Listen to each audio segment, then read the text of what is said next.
ओम शांति। आज 9 अक्टूबर 2024 के बाबा के अनमोल मधुर महावाक्य सुनेंगे।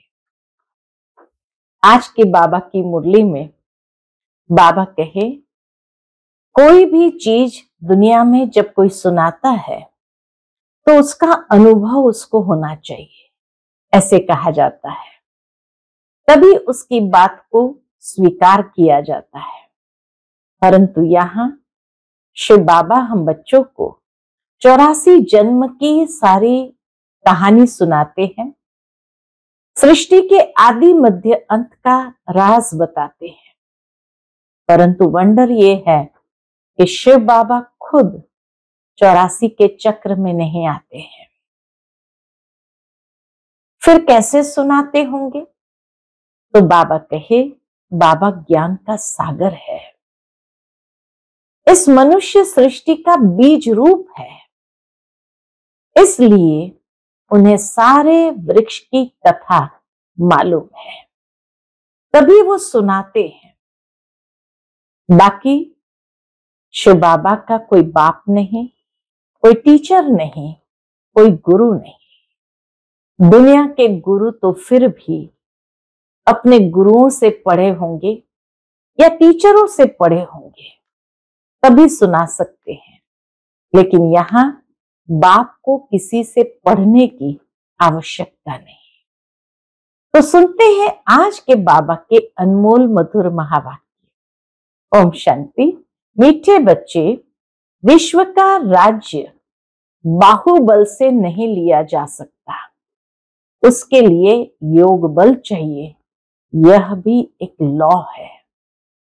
आज की मुरली से प्रश्न है, शिव बाबा स्वयं ही स्वयं पर कौन सा वंडर खाते हैं? शिव बाबा को खुद के ऊपर कौन सा वंडर लगता है? उत्तर है, बाबा कहते, देखो कैसा वंडर है, मैं तुम्हें पढ़ाता हूं, यह मैंने किसी से कभी पढ़ा नहीं।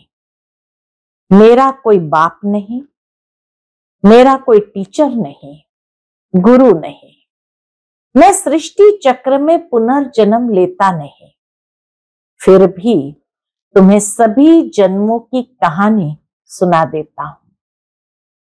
खुद 84 के चक्र में नहीं आता, लेकिन चक्र का ज्ञान बिल्कुल एक्यूरेट देता है।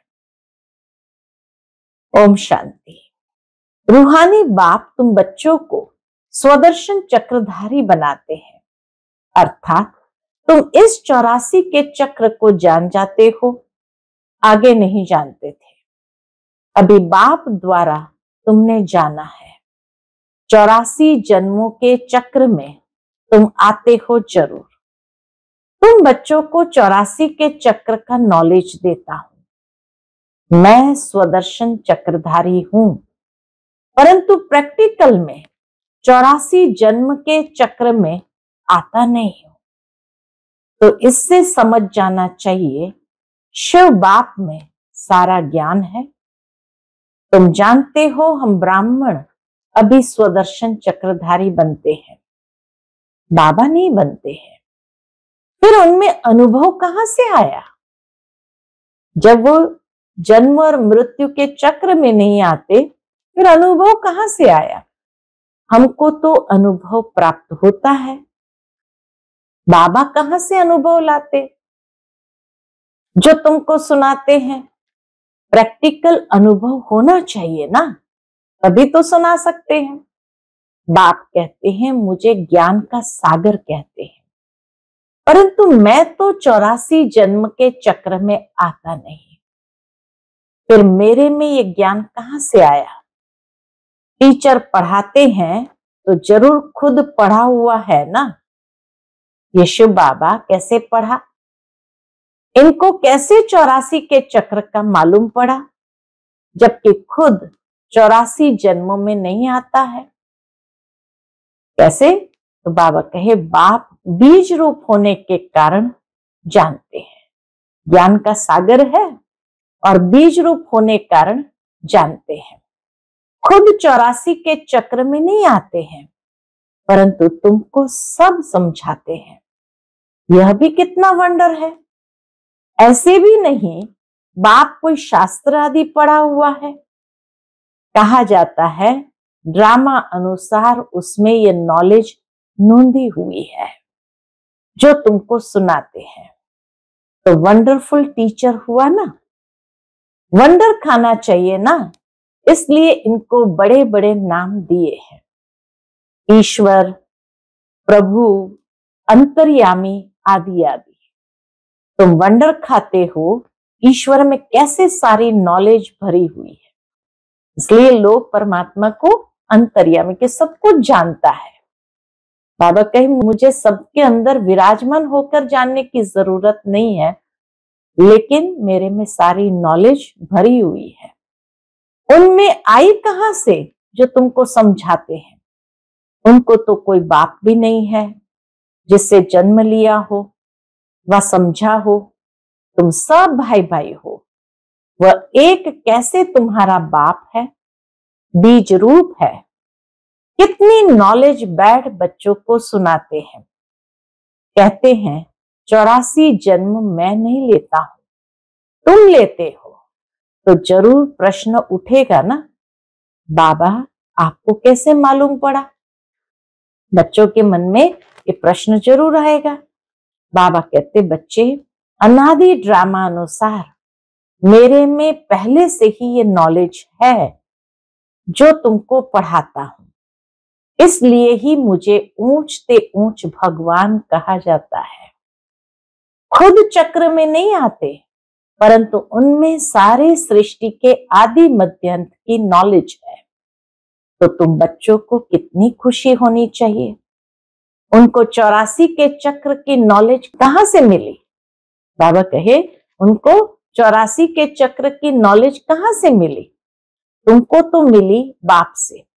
बाप में ओरिजिनल नॉलेज है। उनको कहा ही जाता है नॉलेजफुल। कोई से पढ़ा भी नहीं है तो भी उनको ओरिजिनल मालूम है, असली नॉलेज मालूम है, इसलिए नॉलेजफुल कहा जाता है। ये वंडर है ना, इसलिए ये ऊंचते ऊंच पढ़ाई गाई जाती है। बच्चों को वंडर लगता है बाप पर। बच्चों को वंडर लगता है बाप पर। उनको क्यों नॉलेजफुल कहा जाता है? तो क्यों नॉलेजफुल कहा जाता है, पूरा बाबा ने आज आंसर दे दिया। एक तो यह समझने की बात है, दूसरी फिर क्या बात है? यह चित्र तुम दिखाते हो तो कोई पूछेंगे कि ब्रह्मा में भी अपनी आत्मा होगी और यह जो नारायण बनते हैं उनमें भी अपनी आत्मा होगी। दो आत्माएं हैं ना, एक ब्रह्मा एक नारायण की, ऐसे लोग प्रश्न करेंगे। तो बाबा क्या कहते, परंतु विचार करेंगे तो यह कोई दो आत्माएं नहीं है, आत्मा एक ही है। यह एक सैंपल दिखाया जाता है देवता का। यह ब्रह्मा सो विष्णु अर्थात नारायण बनते हैं। इसको कहा जाता है गुह्य बातें। बाप बहुत गुह्य नॉलेज सुनाते हैं जो और कोई पढ़ा न सके सिवाय बाप के। तो ब्रह्मा और विष्णु की कोई दो आत्माएं नहीं है। वैसे ही सरस्वती और लक्ष्मी, इन दोनों की भी दो आत्माएं हैं या एक? आत्मा एक है, शरीर दो है। ये सरस्वती ही फिर लक्ष्मी बनती है, इसलिए एक आत्मा गिनी जाएगी। 84 जन्म एक ही आत्मा लेती है। ये बड़ी समझने की बात है। ब्राह्मण सो देवता, देवता सो क्षत्रिय बनते हैं। आत्मा एक शरीर छोड़ दूसरा लेती है। आत्मा एक ही है। एक यह सैंपल दिखाया जाता है। बाबा के एक यह सैंपल दिखाया जाता है कैसे ब्राह्मण सो देवता बनते हैं। हम सो का अर्थ कितना अच्छा है। इसको कहा जाता है गुह्य गुह्य बातें।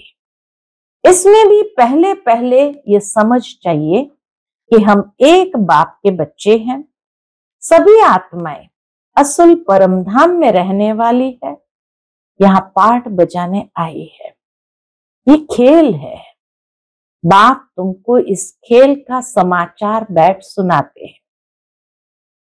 बाप तो ओरिजिनल जानते ही है, उनको कोई ने सिखलाया नहीं है। इस 84 के चक्र को वही जानते हैं जो इस समय तुमको सुनाते हैं। फिर तुम भूल जाते हो, फिर उनका शास्त्र कैसे बन जाता है? अब कहे सब भूल जाते हैं, फिर उनका शास्त्र कैसे बन सकता? बाप तो कोई शास्त्र पढ़ा हुआ नहीं है, फिर कैसे आकर नई नई बातें सुनाते हैं? आधा कल्प है भक्ति मार्ग, यह बातें भी शास्त्रों में नहीं है। ये शास्त्र भी ड्रामा अनुसार भक्ति मार्ग में बने हैं। तुम्हारी बुद्धि में शुरू से लेकर अंत तक इस ड्रामा की कितनी बड़ी नॉलेज है। उनको जरूर मनुष्य तन का आधार लेना पड़े। शिव बाबा को भी जरूर इतनी बड़ी नॉलेज सुनाने के लिए मनुष्य तन का आधार लेना पड़े। शिव बाबा इस ब्रह्मा तन में बैठ इस सृष्टि चक्र की नॉलेज सुनाते हैं। मनुष्य ने तो गपोड़े लगाकर सृष्टि की आयु ही कितनी लंबी कर दी है। नई दुनिया सो फिर पुरानी दुनिया बनती है। नई दुनिया को कहा जाता है स्वर्ग, पुरानी को कहा जाता है नर्क। दुनिया तो एक ही है। नई दुनिया में रहते हैं देवी देवता, वहां अपार सुख है, सारी सृष्टि नई होती है। अभी इनको पुराना कहा जाता है, नाम ही है आयरन एजेड वर्ल्ड। जैसे ओल्ड दिल्ली और न्यू दिल्ली कहा जाता है। बाप समझाते हैं, क्या समझाते? मीठे मीठे बच्चों, न्यू वर्ल्ड में न्यू दिल्ली होगी। यह तो ओल्ड वर्ल्ड में ही कह देते हैं न्यू दिल्ली, इनको न्यू कैसे कहेंगे? बाप समझाते हैं नई दुनिया में नई दिल्ली होंगी, उनमें ये लक्ष्मी नारायण राज्य करेंगे। उस समय न्यू दिल्ली नाम नहीं होगा, लेकिन परिस्तान नाम होगा जहां लक्ष्मी नारायण का राज्य होगा। उसको कहा जाएगा सतयुग। तुम इस सारे भारत में राज्य करेंगे। सोचो, थोड़े से देवताएं सारे भारत भूमि पर राज्य करेंगे। तुम्हारी गद्दी जमुना किनारे पर होगी। पिछाड़ी में रावण राज्य की गद्दी भी यहां ही है, राम राज्य की गद्दी भी यहां होगी। नाम दिल्ली नहीं होगा, स्वर्ग नाम दिल्ली नहीं होगा, उसको परिस्तान कहा जाता है। कि जो जैसा राजा होता है वो अपनी गद्दी का ऐसा नाम रखते हैं। इस समय तुम सब पुरानी दुनिया में हो, नई दुनिया में जाने के लिए तुम पढ़ रहे हो, फिर से मनुष्य से देवता बन रहे हो। पढ़ाने वाला है बाप, शिव बाबा। तुम जानते हो ऊंचते ऊंच बाप ने नीचे आकर राजयोग सिखाया। अभी तुम हो संगम पर, जबकि कलयुगी पुरानी दुनिया खत्म होनी है। बाप ने इनका हिसाब भी बताया है। मैं आता हूं ब्रह्मा तन में। शिव बाबा स्पष्ट करते, मैं आता हूं ब्रह्मा तन में। मनुष्य को तो पता ही नहीं कि ब्रह्मा कैसा होगा। सुना है प्रजापिता ब्रह्मा, तुम प्रजा हो ना ब्रह्मा की। बाबा कहे तुम प्रजा हो ना ब्रह्मा की, इसलिए अपने को बीके कहलाते हो। वास्तव में शिव बाबा के बच्चे शिववंशी हो जब निराकार आत्माएं हो। फिर साकार में प्रजापिता ब्रह्मा के बच्चे भाई बहन हो और कोई भी संबंध नहीं। इस समय तुम उस कलियुगी संबंध को भूलते हो। क्यों? क्योंकि बाबा कहे उनमें बंधन है।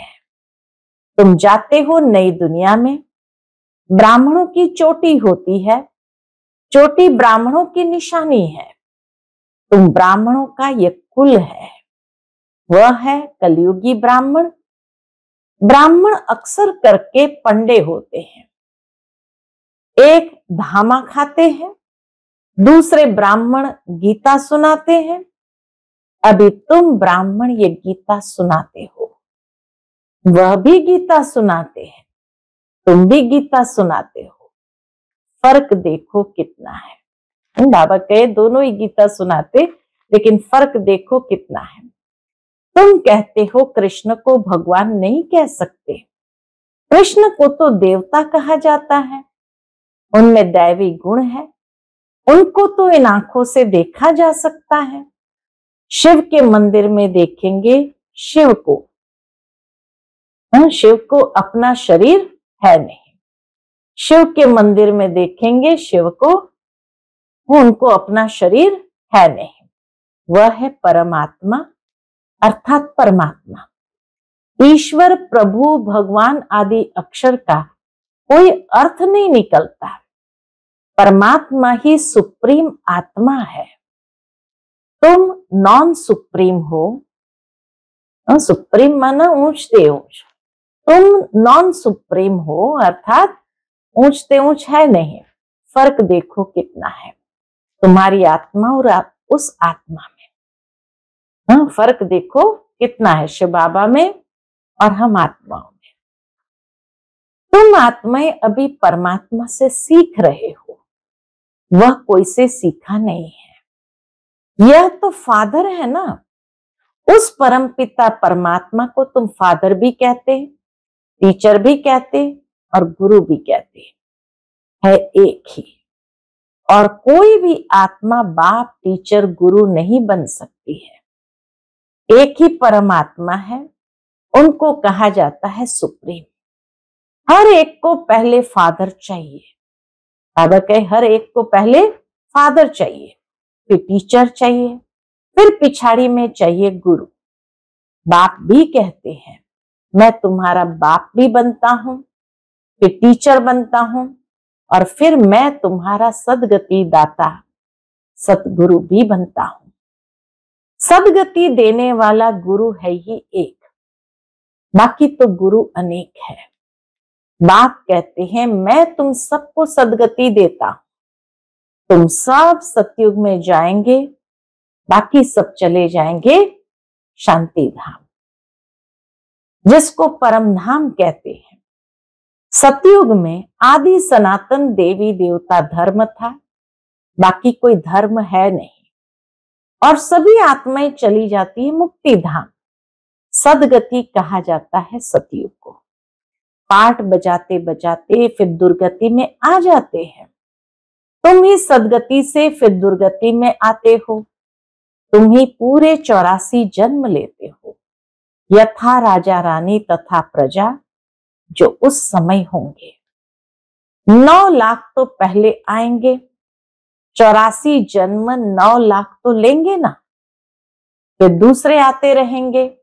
यह हिसाब किया जाता है जो बाप समझाते हैं। सब 84 जन्म नहीं लेते हैं, पहले पहले आने वाले ही 84 जन्म लेते हैं, फिर कम कम लेते जाते हैं। जो सतयुग आदि से आएंगे वो 84 जन्म लेंगे, बाकी जो पीछे आएंगे वो तो धीरे धीरे कम लेते जाएंगे। मैक्सिमम है 84। यह जो बातें हैं और कोई मनुष्य नहीं जानते हैं, बाप ही बैठ समझाते हैं। गीता में है भगवान वाच, अभी तुम समझ गए हो। आदि सनातन देवी देवता धर्म कोई कृष्ण ने नहीं रचा है, ये तो बाप ही स्थापन करते हैं। कृष्ण की आत्मा ने 84 जन्मों के अंत में ये ज्ञान सुना है जो पहले नंबर में आया। ये बातें समझने की है, हर एक बात समझने की है। रोज पढ़ना है। तुम स्टूडेंट हो भगवान के, भगवान वाच है ना, मैं तुमको राजाओं का राजा बनाता हूं। यह है पुरानी दुनिया। नई दुनिया माना सतयुग, अभी है कलयुग। बाप आकर कलयुगी पतित से सतयुगी पावन देवता बनाते हैं, इसलिए कलयुगी मनुष्य पुकारते हैं बाबा आकर हमको पावन बनाओ। कलयुगी पतित से सतयुगी पावन बनाओ। फर्क देखो कितना है। कलयुग में है अपार दुख, बच्चा जन्मा सुख हुआ, कल मर गया दुखी हो जाएंगे। सारी आयु कितना दुख होता है। यह है ही दुख की दुनिया। अभी बाप सुख की दुनिया स्थापन कर रहे हैं, तुमको स्वर्गवासी देवता बनाते हैं। अभी तुम पुरुषोत्तम संगम युग पर हो, उत्तम ते उत्तम पुरुष व नारी बनते हैं। बाबा कहे तुम संगम युग पर हो, फिर उत्तम ते उत्तम पुरुष व नारी बनते हो। तुम आते ही हो ये लक्ष्मी नारायण बनने के लिए। बाबा के पास क्यों आए?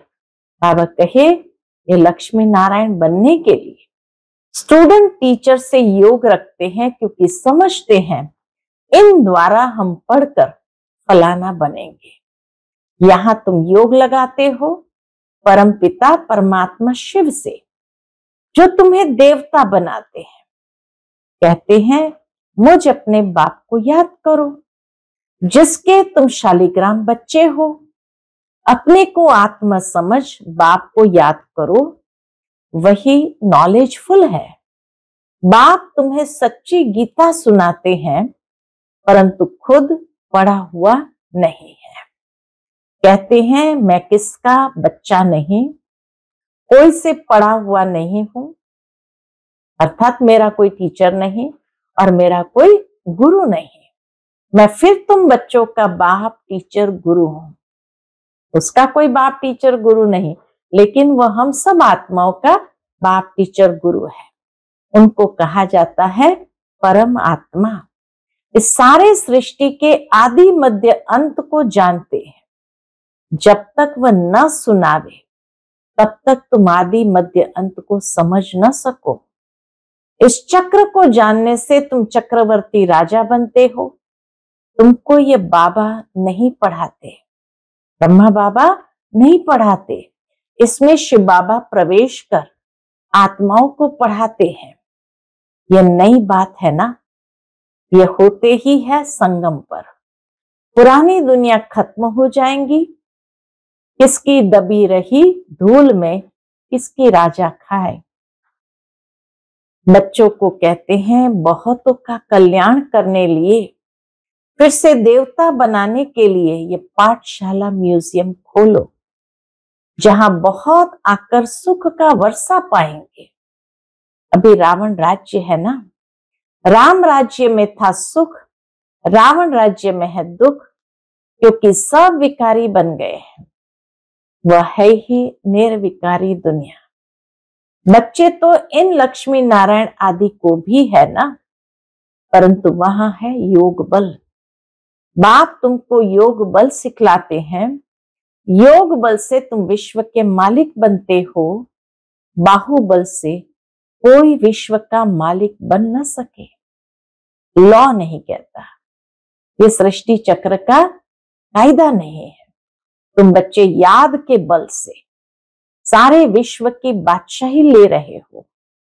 कितनी ऊंची पढ़ाई है। बाप कहते हैं पहले पहले क्या करो, इतनी ऊंची बादशाही प्राप्त करनी है तो पहले पहले पवित्रता की प्रतिज्ञा करो। पवित्र बनने से ही फिर तुम पवित्र दुनिया के मालिक बनेंगे। अच्छा, मीठे मीठे सिकिलते बच्चों प्रति माता पिता बाप दादा का याद प्यार और गुड मॉर्निंग। रूहानी बाप की रूहानी बच्चों को नमस्ते। हम सब रूहानी बच्चों की रूहानी माता पिता बाप दादा को याद प्यार, गुड मॉर्निंग और नमस्ते नमस्ते। शुक्रिया बाबा, शुक्रिया। आज की मुरली से धारणा के लिए मुख्य सार है। पहली पॉइंट, कलयुगी संबंध जो कि इस समय बंधन है, उन्हें भूल स्वयं को संगम युगी ब्राह्मण समझना है। सच्ची गीता सुननी और सुनानी है। दूसरी पॉइंट, पुरानी दुनिया खत्म होनी है, इसलिए अपना सब कुछ सफल करना है। बहुतों के कल्याण लिए, मनुष्य को देवता बनाने के लिए ये पाठशाला व म्यूजियम खोलने हैं। आज का बाप दादा का मधुर वरदान हम बच्चों के लिए है। बाप की आज्ञा समझ, मोहब्बत से हर बात को सहन करने वाले सहनशील भव। बाप की आज्ञा समझ, मोहब्बत से हर बात को सहन करने वाले सहनशील भव। कई बच्चे कहते हैं कि हम राइट है, फिर भी हमें सहन करना पड़ता है, मरना पड़ता है। लेकिन ये सहन करना व मरना ही धारणा की सब्जेक्ट में नंबर लेना है।